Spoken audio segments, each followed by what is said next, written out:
Welcome to the Deep Dive. We're the place where we sift through all the latest ideas, the cutting-edge research, to bring you the really impactful insights, without all the fluff. That's the goal. And today, we're plunging into a future that honestly feels like it's arriving way faster than any of us might expect. It really does. I mean, picture this. A world where by 2030, women own more than half of its total wealth. Mm-hmm. Or think about a future where the next big industrial revolution might actually kick off in sub-Saharan Africa. Right. These aren't just like wild guesses either. No, exactly. These are profound shifts already happening, already in motion, and they're fundamentally reshaping pretty much everything around us. It's so true. It's easy to get lost in the day-to-day news cycle, the headlines. But the deeper reality, the one this book digs into, is that we're living through what the author calls concatenated small changes. Concatenated small change. Yeah, these seemingly tiny sort of incremental shifts that when they all combine, when they collide, they add up cumulatively to an absolutely epochal transformation. Wow. We're really on the cusp of a genuine paradigm shift, not just things evolving slowly. Okay, so that's exactly why our mission today is to give you that shortcut, that way to get truly well-informed about this incredible future that's unfolding. Mm-hmm. We're taking a deep dive into Mauro F. Gillen's really insightful book, 2030, How Today's Biggest Trends Will Collide and Reshape the Future of Everything. It's a fantastic read. It really is. And this book, it isn't just like predicting what's coming, it's revealing the deep interconnected forces that are already at play shaping our lives right now. And to help you navigate it all, we're going to explore these shifts through, let's say, 4 core lenses. First, these huge seismic shifts happening in global demographics. Okay. Second, how wealth and consumption patterns are being just profoundly reshaped. Right. Third, the two-edged sword of disruptive technology, the good and the bad. And finally, how our cities and our environment are evolving under all this pressure. And crucially, we want to equip you with this powerful concept the author calls lateral thinking to help you make sense of it all. Yeah, and what's truly illuminating about this book, I think, is how it goes beyond just looking at trends one by one in isolation. Right. It uniquely shows how these trends collide, how they interact, how they amplify each other sometimes. And that creates a fundamentally new world that's really more than just the sum of its parts. It's like seeing the whole tapestry, not just the threads. Precisely. Seeing the whole complex picture. Okay, then. Let's unpack this together. A become demographic shifts. A world rebalanced. All right, let's kick things off with one of the most fundamental shifts. Demographics. Global demographics. We're talking about a world where, honestly, the old ideas of young and old are kind of dissolving. And reblurring. Yeah, being replaced by this fascinating new reality. So the book projects that by 2030, the number of people over 60 worldwide is set to hit an incredible 1.4 billion. 1.4 billion. Yeah, that's a massive jump from just 1 billion today.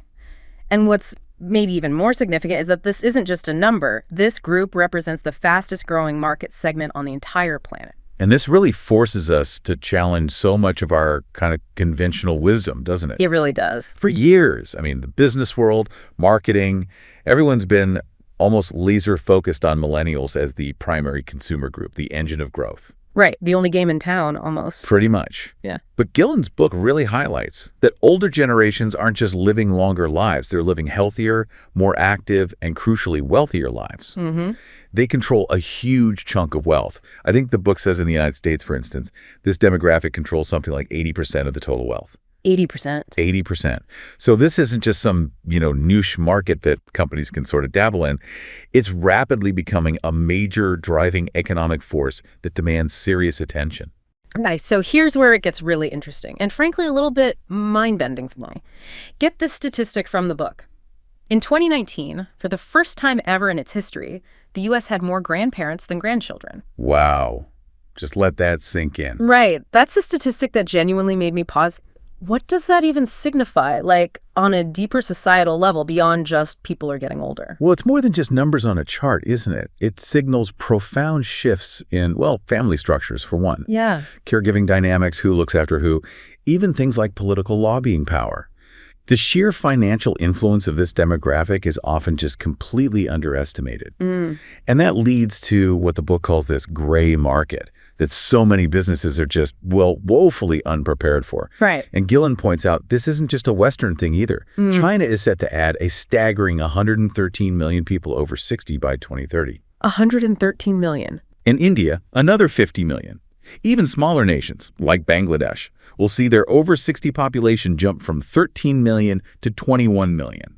These aren't minor bumps, they're demographic tidal waves washing over the globe. And yet, despite this massive, clearly visible impending consumer market, the Boston Consulting Group estimates, according to the book, that only 1 in 7 companies is actually ready, actually prepared to cater to this gray market. 1 in 7. It's just a huge blind spot, doesn't it? Maybe because businesses are still largely staffed by younger people who maybe aren't attuned to the specific needs, the desires, and crucially, the considerable spending power of this aging population. Precisely. And this demographic shift, it's going to demand a fundamental rethinking of pretty much everything. Product design, think about pharmaceuticals, travel, leisure, how they all need to adapt. Sure. Marketing strategies, obviously. Even the very notion of retirement itself is changing.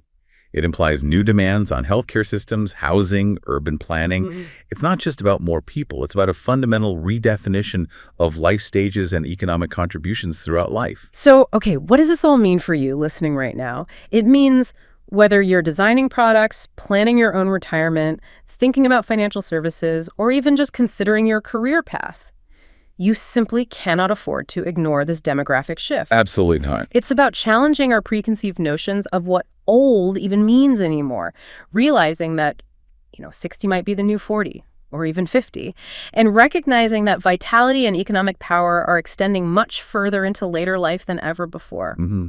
It's a whole new ballgame. It really is. And speaking of entirely new dynamics and defying old perceptions, let's pivot to a continent that's doing just that, Africa, and its massive demographic destiny. Yeah, this is a huge part of the book. The book projects that sub-Saharan Africa will become the second most populous part of the globe by 2030. And again, this isn't just about raw numbers. It's about a continent that the book argues is poised for nothing less than an agricultural and industrial revolution. The sheer scale of Africa is something that's still so often misunderstood or misrepresented on maps, isn't it? Totally. The standard maps distort it. They really do. The book points out that its actual landmass is equivalent to China, India, Western and Eastern Europe, the United States, and Japan combined. Wow. Put together. All put together. That image alone really puts things into perspective. And within that vastness, you've got 500 million acres of fertile arable land that's currently undeveloped. Yeah, 500 million acres. It's huge. And this isn't just a statistic. It presents this massive dual challenge, but also an unprecedented opportunity. First, cultivating that land, which is roughly the size of Mexico, by the way. Yeah. And second, vastly improving its agricultural productivity to feed not just its own booming population, but potentially a significant chunk of the rest of the world, too. Just imagine the ripple effects of that globally.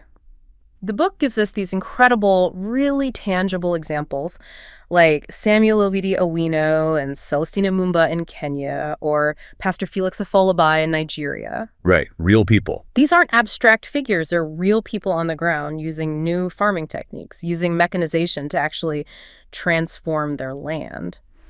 But what specifically are these new techniques? Are we talking like super high-tech drones and AI, or is it more accessible stuff? It's often a fascinating mix. It's frequently centered on leveraging technology that's already accessible and adaptable, rather than just importing super complex, expensive solutions that might not fit the context. Okay. So, for example, the book mentions how in some areas, mechanization is shifting from basic animal-drawn plows to more advanced but still small-scale tractors and equipment. Right. But it also includes things like simple mobile apps that give farmers real-time market prices, helping them make smarter decisions about what to grow, when to sell. That makes sense. There's also the adoption of drought-resistant crops, more efficient, localized irrigation systems. It's often about smart, practical adaptations. And this isn't just about feeding Africa. It points towards a potential profound shift in global food security and supply chains, as Africa could become this massive new source of agricultural exports. And it's not just traditional agriculture, right? The book touches on the potential for Africa to become a powerhouse in other global industries, too. Absolutely. Like the global beer industry, for instance. It mentions how some of the world's biggest brewing companies are already exploring or actively sourcing raw materials like cassava from African producers. Right, cutting costs and dependence on imports. Exactly. It's about a continent influencing global supply chains you probably interact with every single week without even realizing it. And beyond agriculture, you see this leapfrogging pattern. Africa already leapfrogged in mobile telecommunications, basically skipping the landline phase for much of the population. Yeah, they set a blueprint there. They really did. Yeah. Gillen mentions Kenya specifically, where 3/4 of the population use mobile payments. That's what earned Nairobi the nickname Silicon Savannah. Right. And this widespread mobile tech isn't just for paying, it's filling fundamental infrastructure gaps. It's enabling remote banking services for people who've never had a bank account before. It's facilitating telemedicine, solving critical healthcare access issues for millions in rural areas. Wow. This isn't just an African success story. It offers a powerful blueprint for other developing nations, even for pockets within developed nations facing infrastructure challenges. It shows how technology can sometimes bypass those traditional, slow, expensive development stages. It's fascinating. And it underlines that Africa's fortunes, Africa's success, will truly matter globally. It could inject this vibrant new dynamism into the entire world economy, impacting trade, resources, even migration patterns in ways we probably haven't fully grasped yet. No doubt about it. Okay, speaking of global shifts and people moving, let's talk about migration. It's a topic that, let's be honest, often generates a lot of heat, a lot of strong opinions. Definitely a hot button issue. But the book makes a really interesting argument that far from being simply a problem or a burden, immigration is actually a vital component, maybe even a solution, for economies that are grappling with aging populations and labor shortages. That's such a crucial distinction the book makes, and it really challenges a lot of the common narratives we hear in the media and politics. Gillen emphasizes that the anger and anxiety often directed at immigrants regarding job losses is frequently misdirected. Right. Technological change, automation, that's arguably a far more significant and pervasive factor in job displacement across most developed economies. Okay. And immigrants, especially at the very high and very low ends of the education spectrum, tend to complement the existing workforce rather than directly competing for the same jobs with native-born locals. Yeah. Well, for instance, the book notes that something like 42% of all workers in the U.S. who dropped out of high school are immigrants. They're often filling essential roles that many native-born citizens no longer seek out. Right. Jobs in agriculture, construction, care work. Exactly. And then at the other end, among people with doctoral degrees, a significant chunk, 29% according to the book, are foreign-born. They're driving innovation, research, starting companies. That's a powerful point that often gets completely lost in the conversation. The book even cites specific research, Britta Glennon's work, which revealed something quite startling. Restricting visas for highly skilled scientists and engineers in the U.S. doesn't protect American jobs, it actually destroys them. How does that work? Because companies respond by moving their R&D labs, their innovation centers abroad to countries like China, India, Canada, wherever they can hire that talent. So those countries benefit from the U.S.'s self-imposed restrictions. It's a classic case of unintended consequences hurting the home economy. Wow. And the sheer scale of immigrants' contribution to the workforce is just undeniable when you look at the numbers. Immigrants accounted for a remarkable 47% of the workforce increase in the United States, and an even more staggering 70% in Europe since 1990. 70% in Europe. Yeah. And the book also introduces this really compelling concept of brain circulation, which kind of flips the old brain drain idea on its head. Okay, what's brain circulation? It's the idea that highly skilled immigrants, people like Min Woo from Taiwan or James Jojin Kim from Korea mentioned in the book, after studying and working abroad, often go on to create businesses that generate jobs and prosperity in both their countries of origin and their destination countries. Ah, so it's not a zero-sum game. Exactly. This kind of transnational entrepreneurship is becoming much more viable now because transportation costs are lower, digital communication is instant. It creates this truly globalized talent ecosystem where ideas and capital flow back and forth. So understanding this more nuanced view, this complex interplay, is crucial for you, whether you're involved in policy or you're a business leader trying to find talent, or maybe just an individual looking at your own career path in this increasingly connected world. It's not just about abstract debates. It's about recognizing how the global workforce actually operates today, where talent flows, where innovation happens, and where new career opportunities might arise for you in the next decade, maybe in places or partnerships you hadn't considered before. 2. The new global economy. Wealth and consumption reshaped. Okay, moving on to the economy. Let's discuss one of the most monumental shifts the book highlights, and one that has just profound implications for pretty much every aspect of society. The rise of women in wealth and power. Yeah, this is a big one. By 2030, women are projected to own more than half of the world's total wealth. It's staggering. Just think about that leap from only 15% back in the year 2000. And what's more, they're accumulating wealth faster than men. This isn't just, an economic footnote. It's a cultural earthquake. It truly has far-reaching implications. Yeah. But Gillen's book is careful to also point out a critical bifurcation happening within this overall progress. Bifurcation, meaning? Meaning, while some women are indeed experiencing these unprecedented opportunities, breaking glass ceilings, accumulating significant wealth, others continue to face immense and persistent challenges. Right. We're still seeing the devastating financial fallout from divorce for many women, the struggles associated with teen motherhood, and of course, persistent workplace discrimination. The wage gap. Yeah, the progress isn't uniform. Not at all. Yeah. For example, the book points out that over 40% of married American mothers now earn more than their husbands. That shows incredible progress in one segment.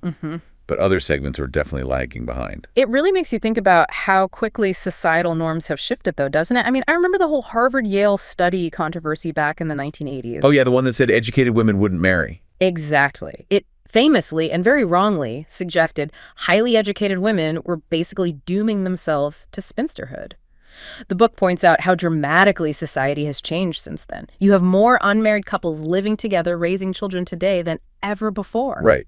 And then there's that provocative observation from Paul Dolan, which the book quotes based on his data analysis. Which one was that? He said, the healthiest and happiest population subgroup are women who never married or had children. Wow. Okay, that's definitely a statement that sparks conversation. For sure.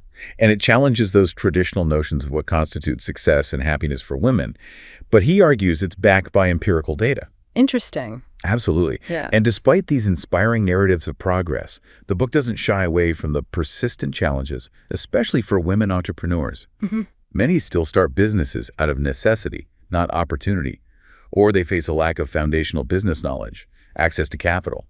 Gillen cites experiences like Issa Dion in Senegal, who struggled initially but found success through traditional savings groups. Right. Or Nazreen Kasuri in Pakistan, building a successful company against significant cultural barriers. These stories highlight both the incredible drive and the systemic hurdles that absolutely still remain. And the wage gap. And the wage gap, exactly. Despite all this progress in wealth accumulation, the gender wage gap remains stubbornly significant. Still around 22% in the U.S. and even higher, over 30%, in some other developed countries like Austria, the UK, South Korea, New Zealand. So this section really underscores that dual nature of progress, doesn't it? It really does. It's about acknowledging the incredible strides women are making globally, literally changing the face of economic power, but also confronting the persistent inequalities that continue to shape the future workforce, the consumer markets, for you and for everyone around the globe. And it means businesses just can't afford anymore to design products, services, marketing, even leadership structures with a purely male-centric worldview. It's just bad business now. Absolutely. Okay, now let's talk about another massive economic transformation, one that's shifting the very center of gravity for global consumption. The rise of the global middle class, particularly in the East. Yeah, the eastward shift. The book forecasts that by 2030, China is set to become the world's largest middle-class consumer market. This isn't just a minor adjustment. It represents a monumental redistribution of global consumption power towards the East. The book estimates an additional 1 billion people will enter the middle class in emerging markets by then, primarily in Asia. 1 billion new middle-class consumers. And what's truly fascinating here is how Western companies have, frankly, historically struggled to adapt to this shift. Right. They often apply these outdated assumptions about what these new middle-class consumers want, assuming they're just like Western consumers, but maybe with less money, and they fail to grasp their distinct aspirations and behaviors. The book gives that classic cautionary tale, the Tata Nano car in India. Oh yeah, the $2,500 car. Exactly. Designed to be the world's cheapest car. And it largely failed. Not because it was poor quality necessarily, but because the new Indian middle class didn't just want basic affordability, they wanted aspirational products. Right. It wasn't about keeping up with the Joneses in the West anymore. It was more about keeping up with the Singhs and Wangs in their own rapidly developing communities, showing they'd arrived. That's a perfect illustration, and you contrast that with the surprising success mentioned in the book of Weber Stephen barbecue grills in India. They didn't just ship their standard American product, they adapted it. They marketed grills specifically for preparing traditional tandoori chicken and plantain kebabs. They really understood and respected the local culinary culture. That's smart adaptation. It shows it's not just about the price point. It's about cultural relevance, understanding local tastes and desires. Absolutely. The book also details this remarkable digital leapfrogging that's happening in these markets, especially China. Chinese urban millennials, for instance, are far more digitally connected, more integrated into online ecosystems than their American peers often are. Really? How so? They shop online constantly, use e-payments for almost everything, daily groceries, utility bills, rent. And interestingly, the book notes they seem to have less concern about personal privacy when it comes to sharing data if it means more convenience. Different cultural attitudes towards data. Potentially, yeah.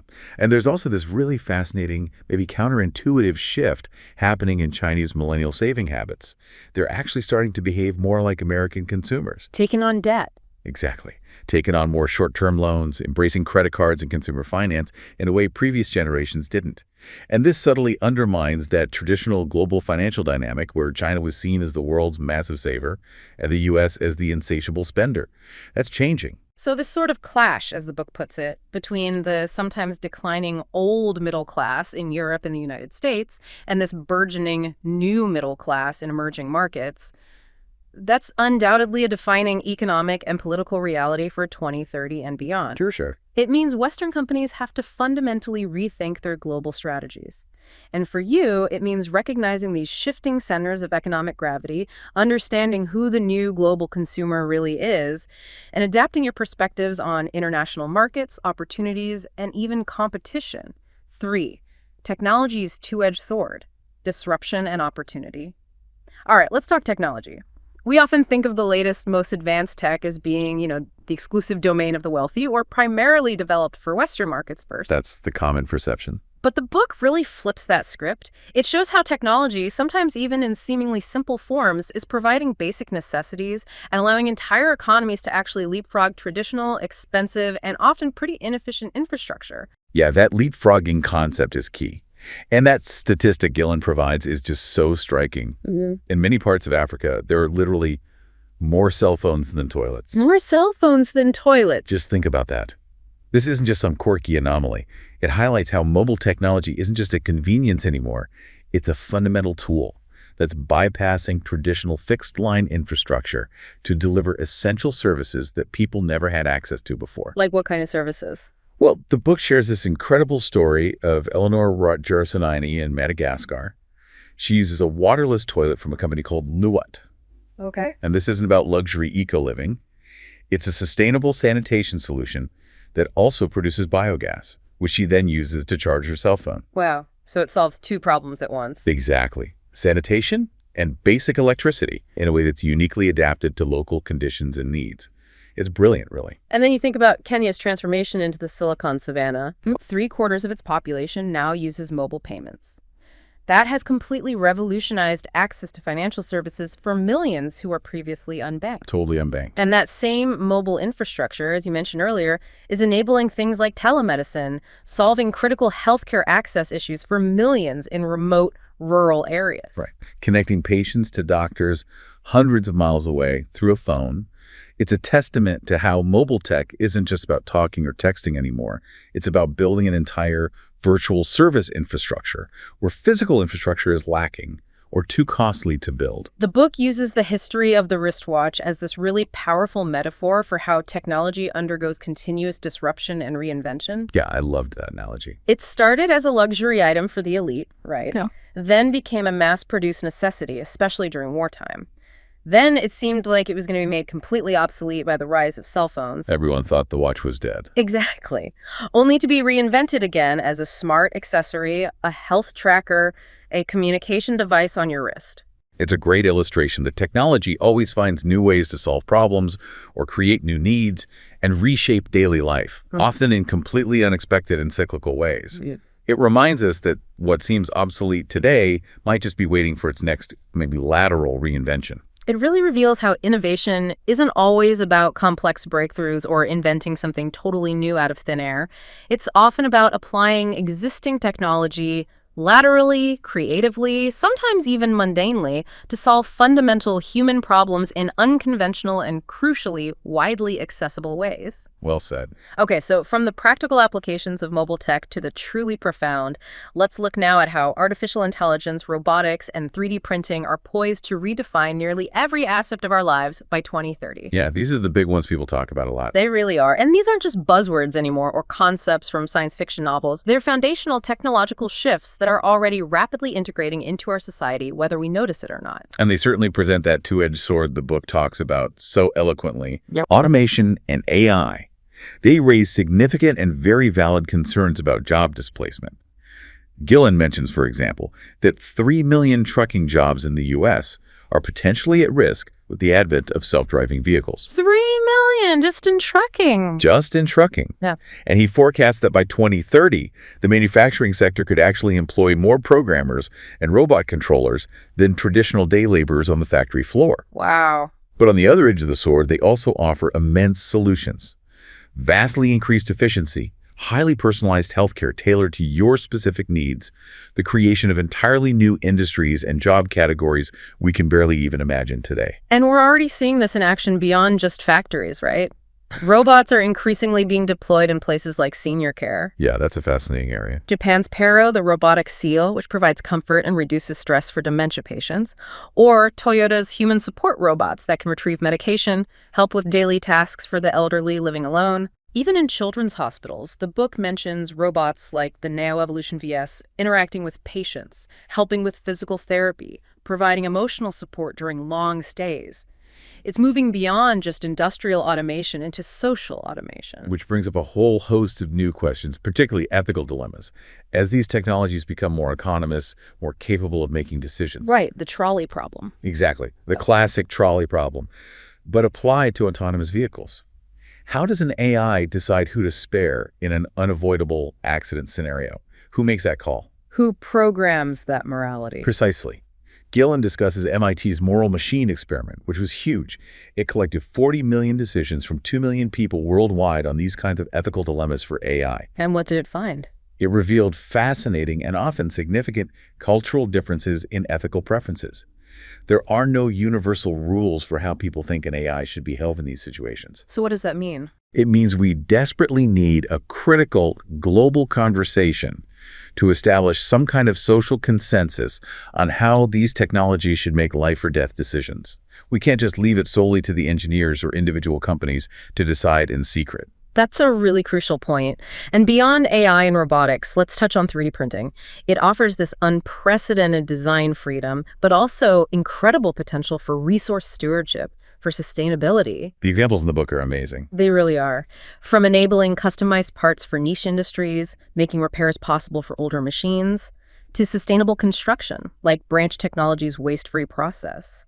They created the world's largest 3D printed structure for a home in Tennessee, apparently. Wow. Building seawalls to combat coastal erosion, creating artificial reefs to restore marine ecosystems. And the book even touches on the potential for constructing Martian settlements using 3D printing with local raw materials found on Mars itself. Right. It sounds like sci-fi, but it's being actively researched. So the implications for you here are just vast. You should probably prepare for significant transformations in your professional life, as new skills related to managing, programming, and collaborating with these technologies become paramount, while older manual or repetitive skills might get automated. And your daily interactions, from healthcare to transportation to how products are made and delivered, will increasingly involve these technologies. Yeah. The ethical considerations aren't just abstract debates for engineers and philosophers. They're for all of us as these powerful tools become more deeply integrated into the fabric of society. Definitely food for thought. Okay, let's delve into another transformative technology, one that for many people still feels a bit like a niche financial curiosity, maybe even slightly disreputable sometimes. blockchain. Ah, yes. Beyond Bitcoin. Exactly. While most of us associate it primarily with volatile cryptocurrencies like Bitcoin, the book makes a really compelling case that its true potential lies far, far beyond that, offering genuinely transformative applications across a whole range of sectors. And what's fascinating here is how Gillen introduces blockchain. He doesn't just jump into the tech specs. He starts by explaining how it enabled decentralization, transparency, and the automation of processes. Yeah, right. And he kicks it off with this intriguing anecdote about the artist Salvador Dali. Dali. How does he relate to blockchain? Well, apparently Dali would often pay for meals by drawing a quick sketch on the back of the check. Okay. And the restaurant managers, recognizing the potential future artistic value, would often frame the checks instead of actually cashing them. Huh. So Dali was essentially printing his own money. Exactly, and having it accepted. It's this brilliant, totally lateral thinking example of alternative value creation, rooted entirely in trust and perceived future worth. Okay, I see the connection now. It illustrates the fundamental idea that any form of money or value, really, can circulate as long as there is trust and convenience. And blockchain extends that concept dramatically through its cryptographic security and its distributed, transparent ledger. It's true. Cryptocurrencies, as the book points out, for the first time in generations, have led to a situation where there are actually more distinct currencies in circulation than there are countries. That fundamentally challenges the traditional control central banks have held over national monetary policy. It really does. But as you said, the real power of blockchain, the long-term transformative potential, likely lies elsewhere. Where specifically? Well, the book details how blockchain can provide unprecedented transparency in really complex supply chains. Think about the clothing industry, for example.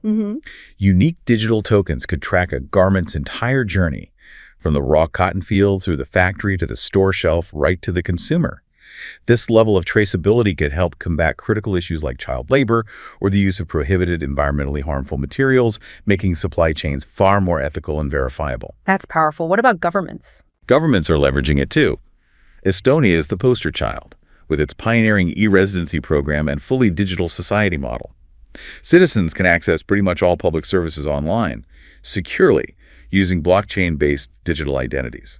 Wow. And the book mentions initiatives in Ghana and Kenya as well, demonstrating how blockchain and related ICT can radically reduce bureaucracy, cut corruption, and bring essential public services closer to the people, making government more efficient and transparent. And for you, listening, consider the really exciting environmental applications. NGOs are apparently using blockchain to track endangered species, creating immutable records to monitor wildlife populations and combat poaching. How does that work? By creating tamper-proof digital identities or records for animals or protected areas, startups are using it to facilitate peer-to-peer solar power sales, allowing individuals to sell excess energy directly to their neighbors without needing a big utility company as an intermediary. Ah, cutting out the middleman. Exactly. And others are trying to incentivize carbon footprint reduction with digital tokens, essentially rewarding individuals and businesses for making sustainable choices. These aren't just theoretical ideas, they're real-world applications being tested and deployed right now. They hint at a future where blockchain plays a much more foundational role in our infrastructure than just digital currencies.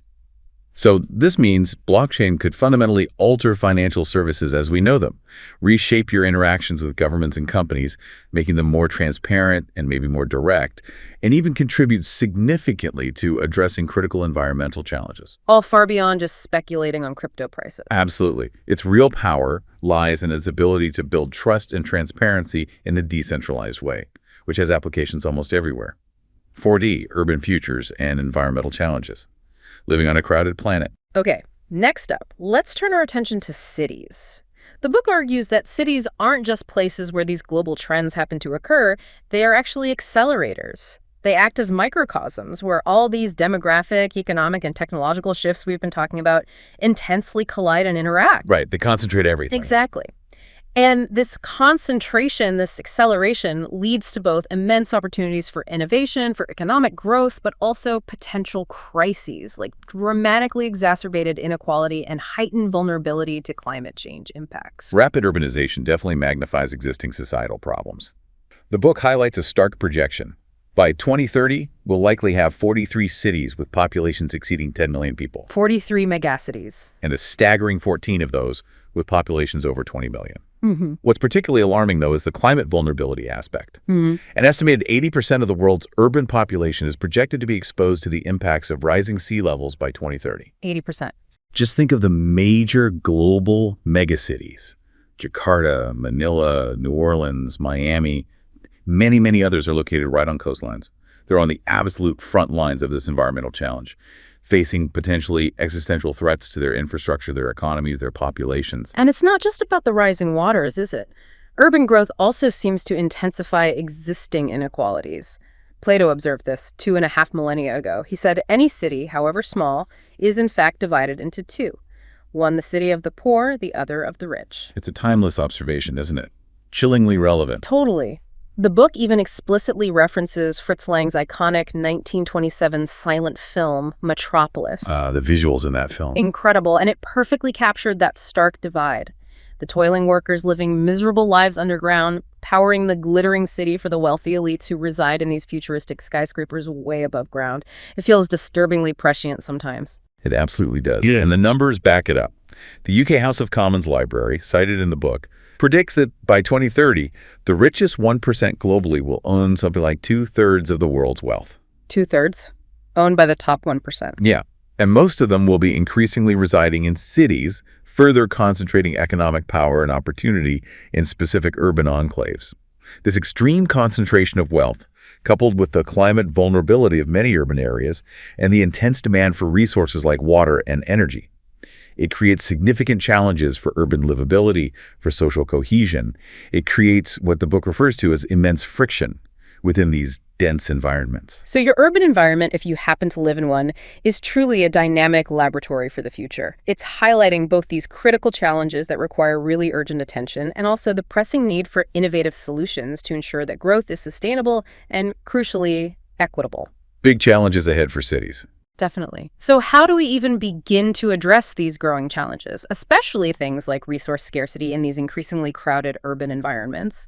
The book argues it demands ingenuity, a willingness to rethink fundamental systems, and what it calls mundane adaptations. Mundane adaptations. I like that phrase. Yeah, it means simple, often low-tech, practical solutions that can actually have a massive impact when adopted widely. Right, not always needing some revolutionary new invention. Exactly. Take water shortages, for instance. This isn't just some distant problem for arid regions anymore. It's a rapidly escalating global crisis.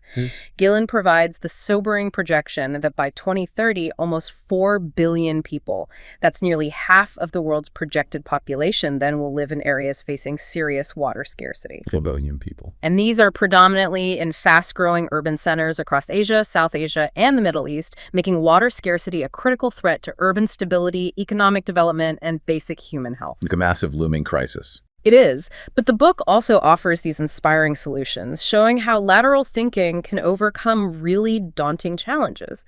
Remember Cynthia Koenig's Wello water wheel? Yeah, the rollable water barrel. Exactly. It's such a simple yet totally ingenious 24-gallon rollable barrel. It replaces those small, heavy pots that women in parts of Africa and Asia typically have to carry on their heads, often for miles every day. Right. This single invention makes water transport something like 10 times more efficient and significantly less physically arduous. And that frees up women's time for things like education or economic activity. It's a perfect example of a lateral innovation solving a fundamental human problem with a truly mundane yet incredibly impactful adaptation. That's brilliant. And in terms of food security within cities, urban agriculture is becoming increasingly crucial, right? Absolutely. The book describes how entrepreneurs in places like Detroit are transforming old, abandoned warehouses into these thriving vertical farms. Companies like Green Collar Foods. Vertical farms. Yeah. Growing indoors. Yeah, growing produce indoors, often hydroponically, year-round. This allows them to grow local food right in the city, which drastically cuts transport costs and the associated carbon footprint, and increases freshness and availability for urban consumers, especially in areas that might be food deserts. Makes sense. And in Nigeria, the book mentions Oluwaimika Angel Adelaja's inventive container farming initiative.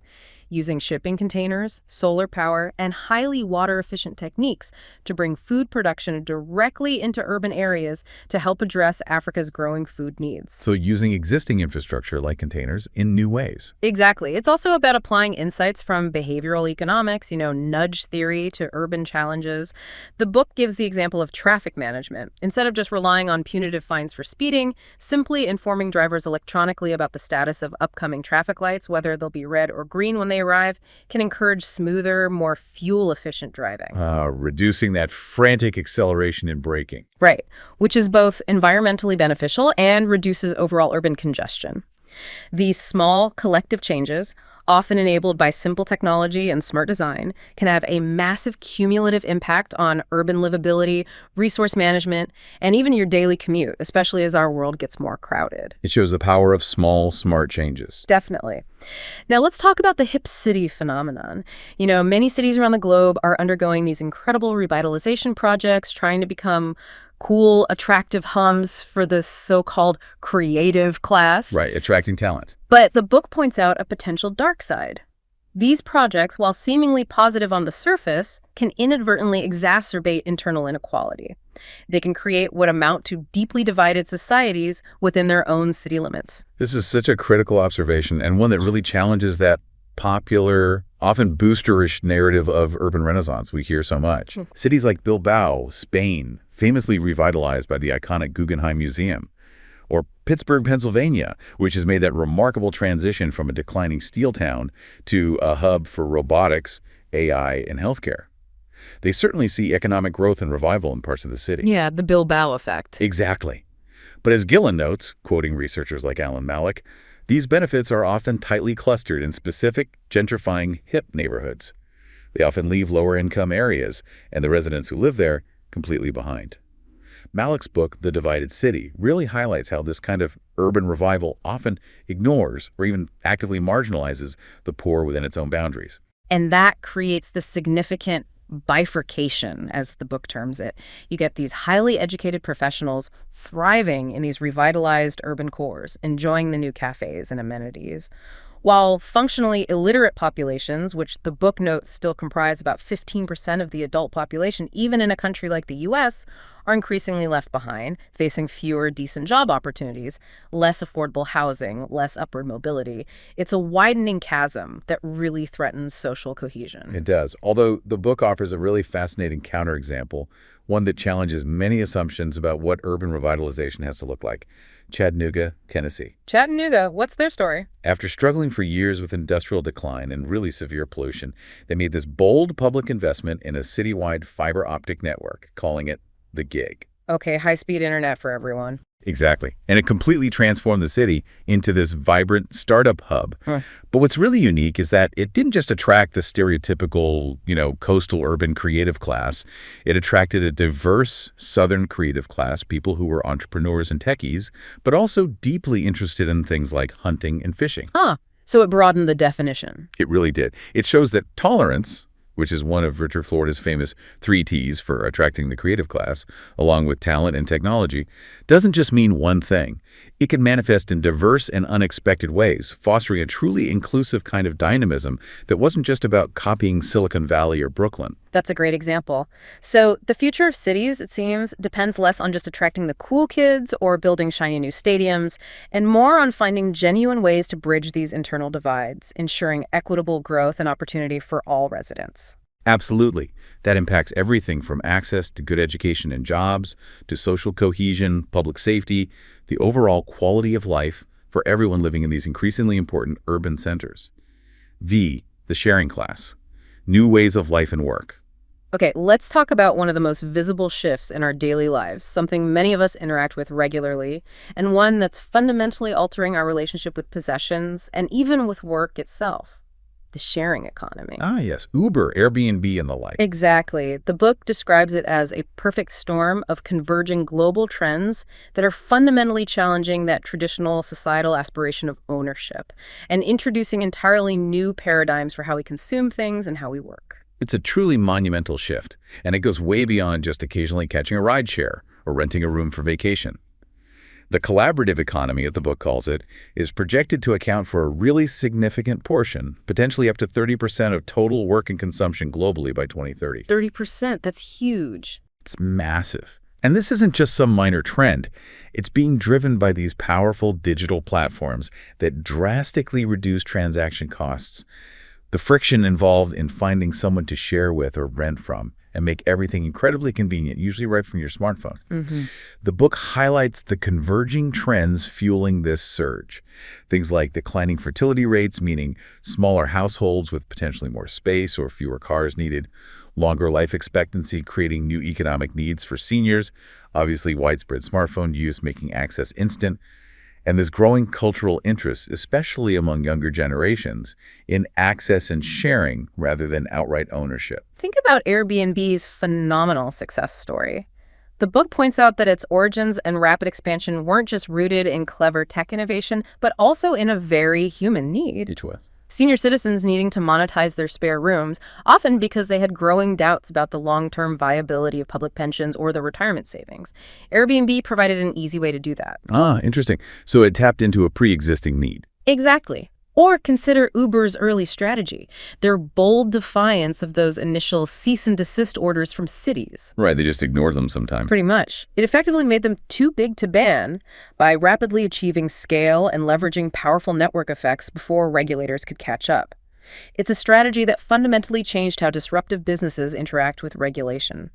The very word Uberize has even entered the dictionary now, signifying just how widespread this new business model's impact has become across countless industries. And the book clearly differentiates between the older, one-sided network effects, like the original telephone system, where the value increases incrementally with each new user joining the network. Right, one more person to call. Exactly. And the newer, two-sided network effects that platforms like Airbnb and Uber rely on.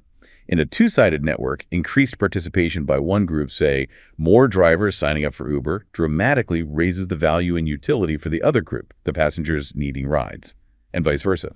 It creates a virtuous cycle. Precisely.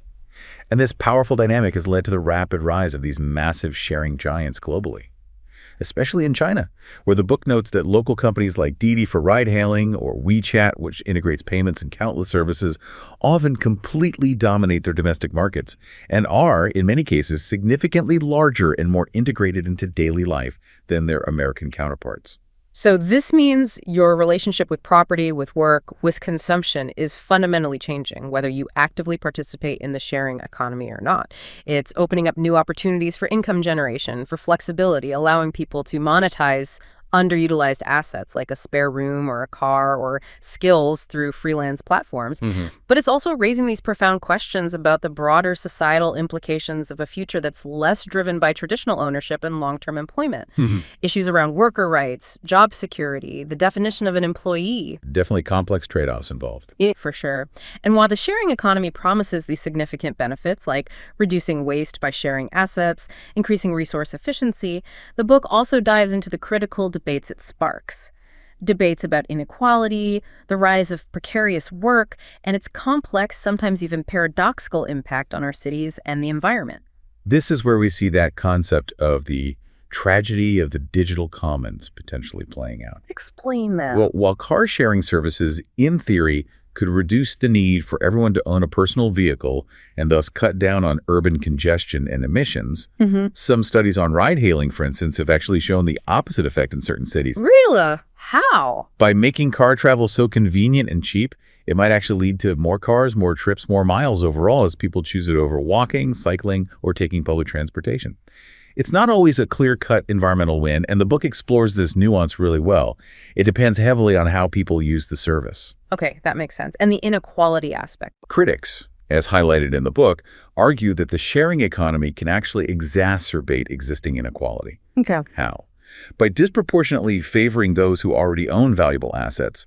Think about Airbnb hosts who own multiple properties and run them like businesses, versus someone just renting a spare room. Right. Or by creating more precarious, less secure forms of employment. The book discusses how many gig economy jobs, while offering that prized flexibility, often lack the traditional benefits like health insurance, retirement contributions, paid sick leave, and the basic job security and upward mobility associated with traditional full-time employment. This risks creating a growing, precarious class of workers operating outside the usual safety nets. But on the flip side, there are environmental arguments for it too, right? Oh, absolutely. Yeah. It's crucial to acknowledge that many sharing platforms are, at their core, designed to reduce consumption and waste, aligning perfectly with significant environmental goals. The book provides compelling examples. Car sharing obviously reduces the need for manufacturing millions of extra vehicles that sit idle most of the time. Apps like Olio that facilitate food sharing among neighbors to prevent perfectly good food from being thrown away. Or companies like Rent the Runway, which promote sustainable fashion by allowing people to rent high-end garments for special occasions, instead of buying disposable fast fashion items they might only wear once. That makes sense. Access over ownership. Exactly. Yeah. These initiatives align with that broader cultural shift Gillen identifies, a move away from prioritizing owning physical goods towards valuing, enjoying, and experiencing services and access. And that shift can lead to both lower costs for consumers and potentially much greater sustainability for the planet if managed correctly. So this is a really crucial and ongoing debate, isn't it? And it's one that you listening are invited to critically evaluate in your own life and in society. Will the sharing economy ultimately lead us towards a more sustainable and equitable world? Or will it end up amplifying existing disparities and environmental challenges? The jury is still out, I think. Yeah, the answer probably depends heavily on how we collectively choose to navigate its complexities, how we regulate its growth, and what values we prioritize along the way. 6, navigating the future. Principles of lateral thinking. Okay, so we've talked about all these profound, often colliding, intertwined shifts, demographic, economic, technological, urban. And honestly, it can feel a bit overwhelming, right? Definitely. Like trying to drink from a fire hose sometimes. Exactly. Like you're standing on a beach watching this massive wave build, or trying to solve a puzzle where the pieces just keep changing shape right in front of you. But the book doesn't just leave us there feeling adrift. It offers a really practical mindset shift, a powerful way to actually navigate these waves of change, maybe even surf them, not just brace for impact. Right. It offers a toolkit. It does. It emphasizes this concept of lateral thinking, an idea originally developed by Edward de Bono, and cultivating peripheral vision as absolutely essential mental tools for both individuals and organizations. It's all about reframing problems, questioning your core assumptions, and sometimes attacking challenges sideways instead of head-on. Exactly. Gillen argues, quite convincingly, I think, that our natural tendency towards linear thinking, trying to compartmentalize these trends into neat separate boxes and predict straight lines forward, ultimately leads to what he calls cognitive dissonance. It leaves us unprepared for these big epochal transformations when things don't follow the expected path. Right, because the world isn't linear. Not at all. As Marcel Proust eloquently put it, and the book quotes this, the real voyage of discovery consists not in seeking new landscapes, but in having new eyes. Having new eyes. It's about consciously unlearning old ways of thinking that might not serve us anymore. Actively seeking out the interconnectedness between seemingly disparate trends. Developing the capacity to see opportunities where other people might only see obstacles or threats. The book's figure 2 is a great visual for this. It shows 8 major trends and how each one interacts with all 7 others, not just in some simple A leads to B leads to C chain. It's a complex web. Okay, so we need to cultivate a different kind of mental agility, a mindset that actually thrives in uncertainty or at least isn't paralyzed by it. The book outlines 7 really powerful principles to help guide us through this. Let's walk through them. Let's do it. First principle, lose sight of the shore. Okay, sounds adventurous. It is. And this isn't just some poetic phrase. It's about cultivating the genuine courage to embrace the unknown, to fully commit to new horizons, even when it feels deeply uncomfortable or risky. How does the book illustrate that? With the audacious, almost unthinkable act of Hernán Cortés back in 1519. When he arrived in Mexico with his ships and men, aiming to conquer the Aztec Empire, he ordered his own ships to be scuttled, deliberately destroyed. He burned his escape route. Exactly. He wanted to ensure his men would have no choice but to rely on our own good swords and stout hearts, forcing them to push forward and conquer rather than entertain any thought of retreat if things got tough. Wow, that's commitment. It's an extreme example, obviously, but it powerfully highlights the need to sometimes shed that fear of the unfamiliar, to metaphorically burn the bridges of retreat, and recognize that truly significant, embedded opportunities often lie way beyond our current comfort zones. So this principle is about creating a situation where there's almost no going back, forcing absolute commitment to the new path. It's about recognizing that fear, or even just having a comfortable safety net, can sometimes be the biggest barrier to seizing truly transformative opportunities. It encourages this mindset of total immersion and relentless pursuit. Right, okay. Second principle, diversify with purpose. So not just diversifying for the sake of it. Precisely. The book argues that diversification shouldn't be random or just about spreading risk thinly. Instead, it needs to be strategic, intentional, and clearly aligned with your core objectives. Almost like a carefully choreographed dance, not just throwing darts at a board. Any examples? A fantastic example is Lego. Remember back in the 1990s? They were really struggling. Intense competition from video games. Sales were plummeting. Oh yeah, they almost went under, didn't they? They were close.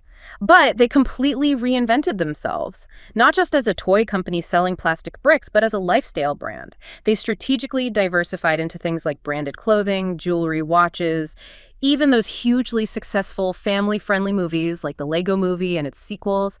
That captured whole new audiences and built this multi-generational fan base.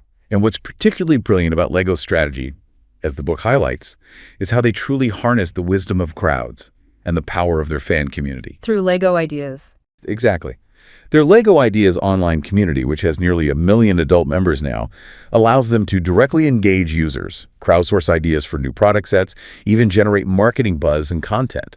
This isn't just expanding product lines randomly, it's creatively engaging with your audience to stay relevant, bridging generational gaps, and proving that purposeful diversification means both smart outward expansion and deep community-driven innovation. It's about understanding your core strengths and leveraging them in new arenas. Great example. Okay, third principle. To be successful, start small. That seems counterintuitive when talking about massive change. It does, doesn't it? This principle directly challenges that common belief that large-scale change always requires these massive, sudden, grand, disruptive moves right from the start.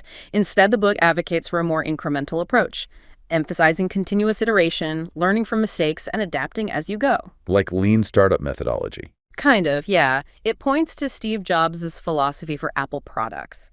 Not necessarily trying to perfect everything in secret for years, but launching something good, getting real-world feedback, and then constantly iterating, improving, refining version after version. And it's also about avoiding that dangerous psychological trap known as escalating commitment. Which is? That's the tendency to double down on a losing streak, right? Yep. Like someone desperately pouring more and more money into a losing hand at a casino, convinced the next card has to be a winner.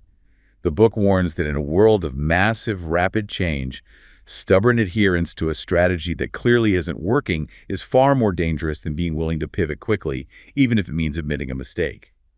Incremental adaptation and being genuinely open to feedback are far more effective long-term than sheer obstinacy. It allows for course correction before you sunk too much into a failing path. Right. Fail fast, learn faster. Okay, principle number 4, anticipate dead ends. Keep your options open. Exactly. This principle emphasizes the critical importance of maintaining flexibility, of keeping your options open, in a world filled with overwhelming uncertainty. The book uses this wonderfully relatable childhood analogy. Which is? Playing hide and seek in the dark. If you're a small child, what's the best strategy? Not hiding in a tiny closet with only one way out.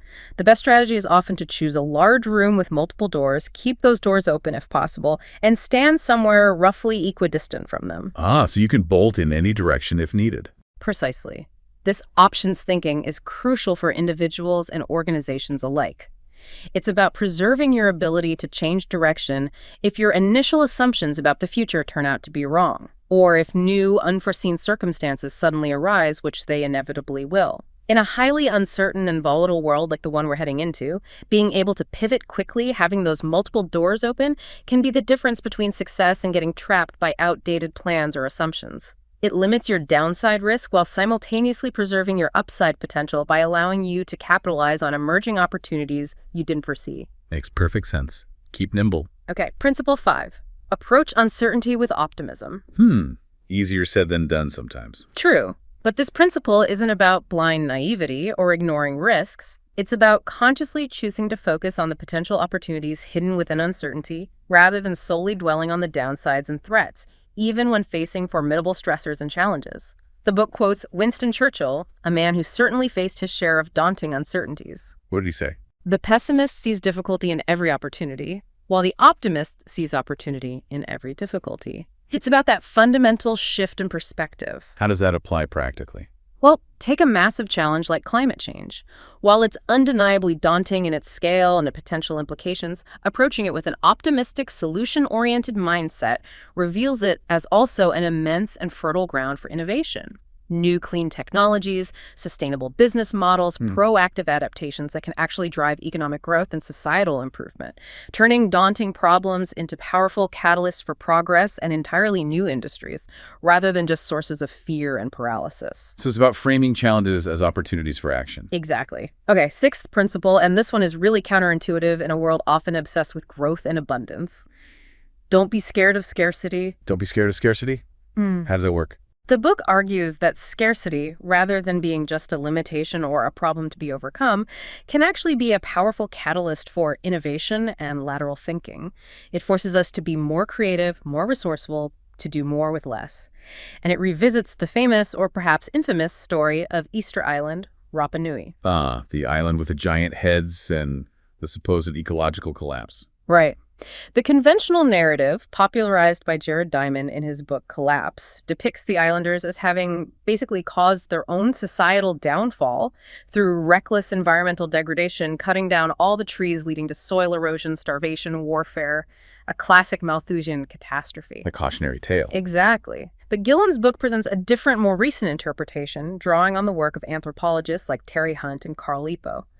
They argue, based on archaeological evidence, that the island's forests were largely destroyed not just by human activity, but significantly by invasive Polynesian rats that arrived with the first settlers and ate all the tree seeds. Oh, so rats were a major factor. A huge factor, according to this research. And crucially, in response to this severe resource scarcity, the lack of large trees for canoes or building the islanders didn't just collapse. They engaged in truly ingenious lateral innovations. They transformed the barren volcanic landscape into an endless series of gardens using rock mulching techniques to conserve water and fertilize soil.